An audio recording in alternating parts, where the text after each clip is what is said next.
I have 3 eggs and 3 organic ampalaya from my garden.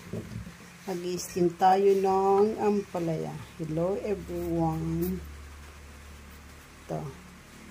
Gawin ko is to remove the laman ng kwan. Tapos nakita ko sa kanya yung nakita ko na ganito. Tapos i-steam ko. Steam ampalaya with egg. Ganun. Kasi parang marami yung kun sabagay. Yun oh. Binalutan ko ito ng plastic para hindi kainin ng uod. Kaya fresh na fresh. Masarap pa sana itong mauulang naman ito kasi lang i-steam ko nga. Ilagay ko sa loob yung itlog.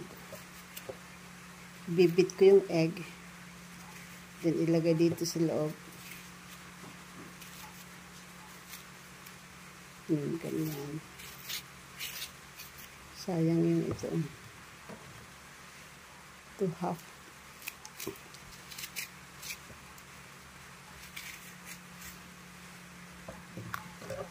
Kulang yata yung frying pan ko. Yung pan na pag-steaman ko. Very, very soft. Yung masyadong yang.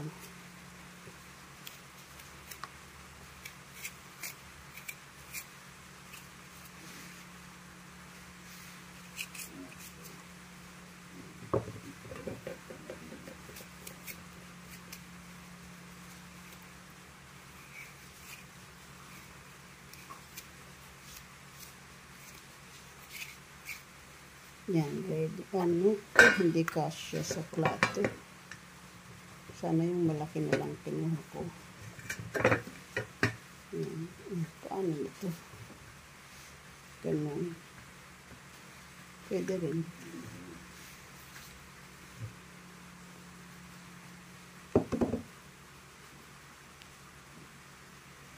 Tapos, egg.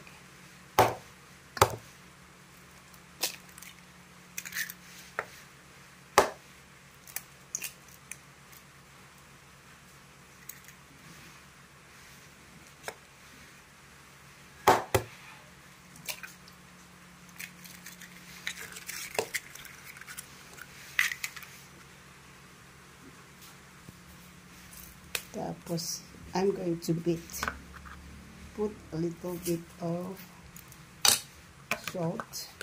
Magic sarap yan. Magic sarap yan.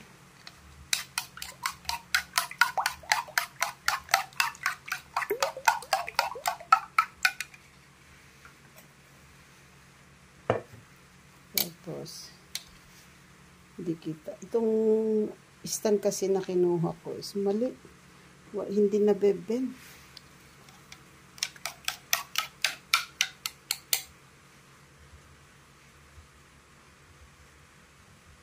Make sure na okay.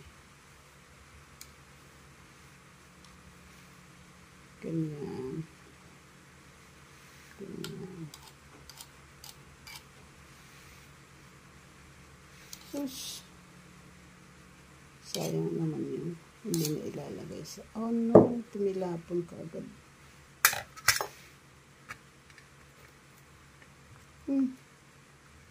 Sayang yung egg.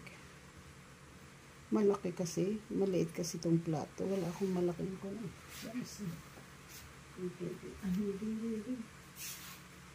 Hindi pwedeng pag-steaman yung plastic eh.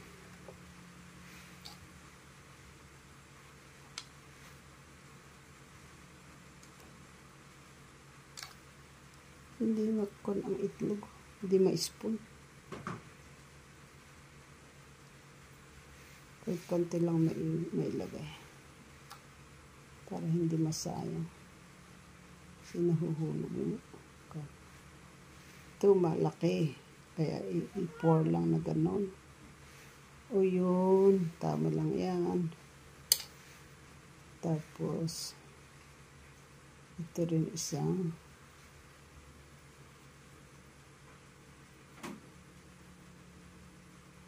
Tapos, i-steam mo lang ng eksakto yung 3 itlog.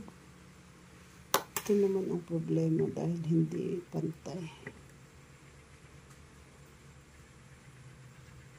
Oops, oops, oops, oops. Ayan. Ayan. Tapos wala lang akong spring onions. Dapat may spring onions. Hindi ako makapamuhay ng spring onions. Ay, sus, hindi nag-con. Ito yung asin niya. Not successfully baked.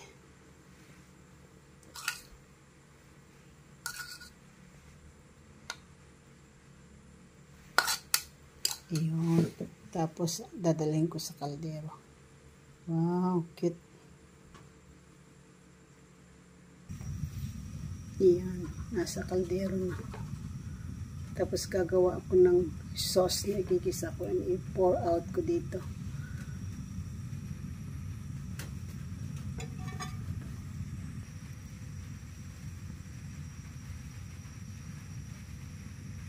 Ilo. Dahil wala akong pang-garnish, ang palaya leaves na lang ang ilagay ko sa surroundings. Let's see after a few minutes. Init. Ayun.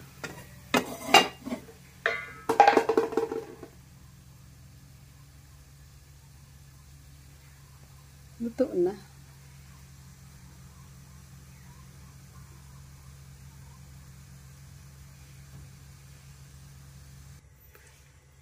Gawa tayo ng sauce. Sauce. Wala akong spring onions. Wala akong tanim. Pero onion na lang. Ay, ito lang.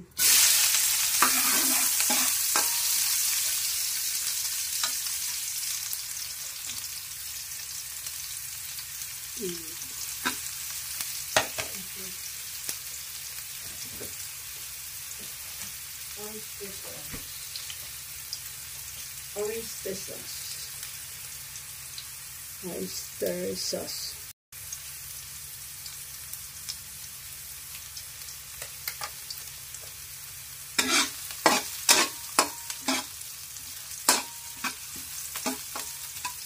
Pag luto na yung onion, natin ilagay yung oyster sauce.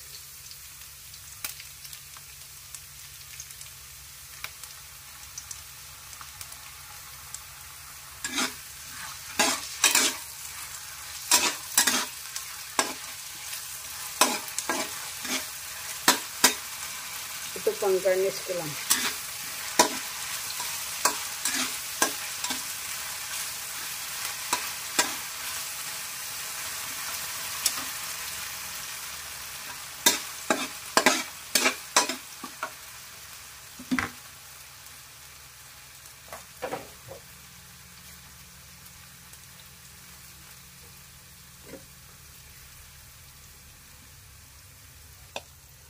Where's my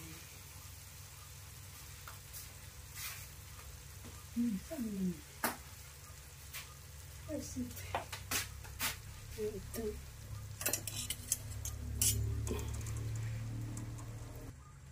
Iga-garnish ko ng ampalaya leaves. Kulang pala yung leaves na kinuha ko. Yan lang kasi sa may pintuan. Meron na wild na bunga. Ayan o. Okay. Wait to. Kukulang yung oyster. Hindi ko nilagay lahat. Toyo.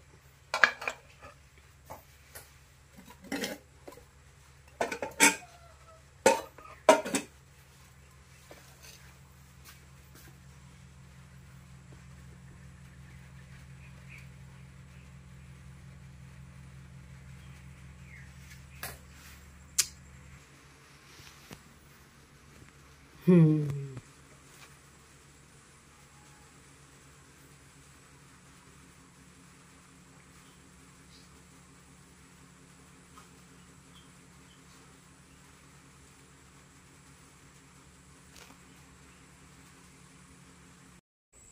guys. Hello. This is my ampalaya. Parang kuan lang. Marami na akong nakuha. Marami na akong na-harvest.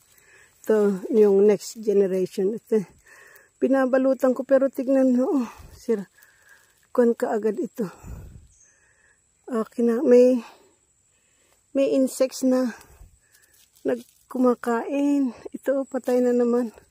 Nauunahan ako ng mga insekto. Ayan, may isa na naman doon, patay. Oh, ayun, oh, dalawa na. Ay, naku po. Hindi pa naman basta-basta hilain kasi ang tigas ng, oh. Marami yung kwan. Marami yung nauunahan ako sa mga insects. Sabi ko, isprehan ng pamangkin ko sakaling masave sila. Kaunti lang, oh. Yun, oh. Oh, ang lumaki lang is kwan. Pero marami akong nakuha nung hindi pa grabe ang, ay sabagay, grabe ang ulan kasi. Ang ulan ang nagbibigay ng, kumakain nito. Kailangan hindi mabasa masyado. Ito lang ang malaki. Yun na naman, oh, isa patay. Ikakat ko ang mga ito para, kuwan, palit. Ito na naman saka, ayan. Ito yung pinag-alisan ko nung, ayan, oh. Walang bagong sibol na bunga. Pag may bunga niyan, pag may bago, ito, oh, malaki ito nung binalot ko na kasi hindi ko maabot. Ito, medyo nag-safe ito. Pero mga 30 na yung bunga na kuwan. Every time na lalabas ako, kukuha ako na ipamigay ko sa mga pupuntahan ko. O kaya pag pumunta ang mga friendship, mag-harvest sila. Oh. Grabe kasi ang ulan.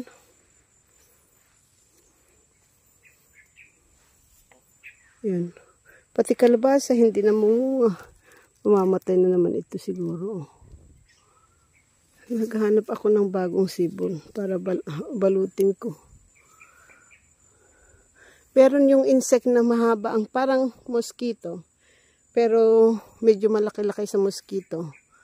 Na, kuwan, pag tinusok niyan, yun, umpisa na ang papasok ang uod. Yan, nag-aapoy ako dito para maalis ang kaunti ang kuwan. Ayan, yung mga bees kumakain. Ayun. Thank you guys. Ito lang muna. Thank you. Bye. Pag hindi ko balutin ang mukha ko, pati leeg dito, makakainin ng mosquito. Kaya ganito ang itsura ko pag ako nandito sa garden. Safe sa mosquitoes lagi. Thank you.